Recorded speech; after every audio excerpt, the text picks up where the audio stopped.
Tengok zoom sikit. Nampak jelas tak? Itu satu minit hari ni. Okey, hari ni masalah aircon juga. Jom sini.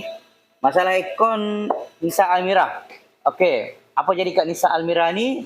Dia aircon dia tak sejuk. Okey, bila aircon dia tak sejuk, dia datang kat kedai kami, kita cek gas dia tak ada. So kita masukkan balik gas dan juga berserta dengan UV. UV liquid.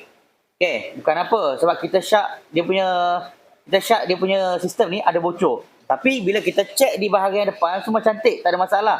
Jadi kami syak dekat dia punya cooling coil. Sekarang ini cooling coil Nissan Almera ni. Nampak tak?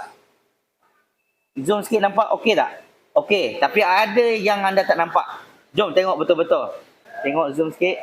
Nampak jelas tak? So bila kita suluh ada warna hijau tu bermakna memang cooling coil dia ada bocor.